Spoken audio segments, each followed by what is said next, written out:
This is Sylvia Saber with OpTv Global Headlines. Starting with the top international stories for the day. Hong Kong leader Carrie Lam hit back against criticism of authorities' actions against anti-Beijing tabloid Apple Daily as attempts to beautify acts. The Taliban and Afghan forces have clashed on the outskirts of a strategic northern city of Kunduz, while the insurgent group claiming to have captured 3 districts in a week. The Taliban claimed they had captured the Imam Sahab district of the province. Mexican authorities on Monday extended the deadline for the union at a General Motors co-plant in Silao, Mexico, to redo a disputed contract vote that has drawn U.S. scrutiny, warning the plant's collective contract would be terminated if the date is missed. The U.S. Securities and Exchange Commission has opened a probe into last year's SolarWinds cyber breach, focusing on whether some companies failed to disclose that they had been affected by the unprecedented hack. The United States, the European Union, Britain, and Canada have joined forces to impose sanctions on several senior officials in Belarus over the forced diversion to Minsk of a passenger plane traveling between the 2 EU countries last month. Up next, we have the national updates. In Karachi, CNG stations across Sindh will remain closed for a week starting today, announced the Sui Southern Gas Company amid a shortage in supply. CNG stations will reopen from 8 a.m. on Tuesday, June 29. Prime Minister Imran Khan, in an opinion piece in the Washington Post, wrote that Pakistan is ready to be a U.S. partner for peace in Afghanistan but will not host U.S. bases and avoid risking further conflict. He said that Pakistan and the U.S. have the same interest in that long-suffering country, a political settlement, stability, economic development, and the denial of any haven for terrorists. Governor Punjab suggests reserve seats for overseas Pakistanis in assemblies for the representation of overseas Pakistanis. He said that the opposition's denial to give voting rights to overseas Pakistanis is a negation of democratic norms. According to a statement issued by the department, the exams will start on June 25th and continue till June 30th. Students of classes from 6 to 8 will take only English, mathematics, general science, and drawing papers. Prime Minister Imran Khan has commanded action against Additional Inspector General Hyderabad Dr. Jameel Ahmed, accusing him of bribery. In a letter to the Establishment Division on Monday, the PM has accused the AIG Hyderabad of exploiting his authority. Up next, we have the health updates.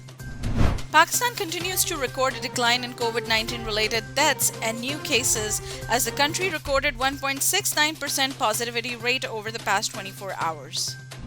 Indonesia passed 2 million coronavirus cases Monday as infection rates soar and hospitals are flooded with new patients, prompting warnings that the Southeast Asian nation health crisis could spiral out of control. Philippine President Rodrigo Duterte has threatened to send people to prison for refusing to get vaccinated against the coronavirus as the government placed the country's border controls on heightened alert. Up next, we have the sports update. Peshawar Zalmi has defeated the defending champions of Pakistan Super League Karachi Kings by 5 wickets in the first eliminator of the 6th season at Abu Dhabi's Sheikh Zayed Stadium last night.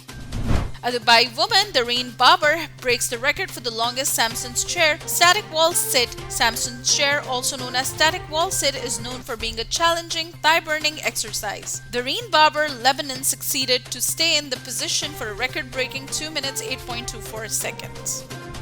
Yunus Khan has parted his ways as batting coach of the Pakistan men's team, Pakistan Cricket Board announced today.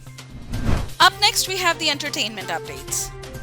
Pop star Britney Spears is due on Wednesday to address the Los Angeles court handling the conservatorship or guardianship arrangement that has controlled much of her personal and business affairs since 2008.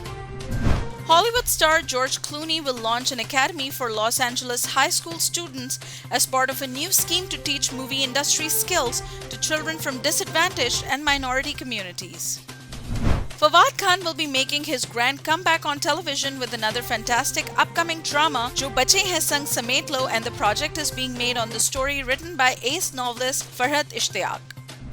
The famous actor Angelina Jolie on Sunday visited a refugee camp in Burkina Faso, sheltering thousands of Malians who have fled jihadist violence in the region. Up next, we have the business updates. Bitcoin stabilized in Asian trading on Tuesday morning, a day after a statement from China's central bank reaffirming the ongoing crackdown on cryptocurrencies in the country sent the world's largest token to a two-week low. The Pakistan Stock Exchange traded in a narrow range on Monday as uncertainty prevailed over the likely increase in oil prices, giving rise to inflation as well as the increase in the rupee-dollar parity. The dollar's interbank rate jumped to a 16-week high to rupees 157.55. The main reason for the weakening rupee or dollar rate increases in the June effect. June is the last month of the fiscal year, and business persons and importers have to fulfill their commitments before the end of the fiscal year. Up next, we have the updates on science and technology. Snapchat has removed its speed filter feature after it was allegedly blamed for boosting dangerous speeding by safety supporters and families of car crash victims.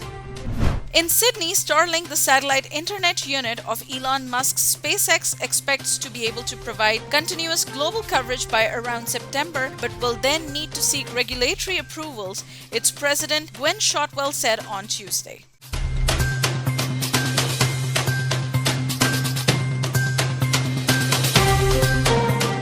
That's all from this bulletin. For more updates, do stay with us and keep watching OpTv Global.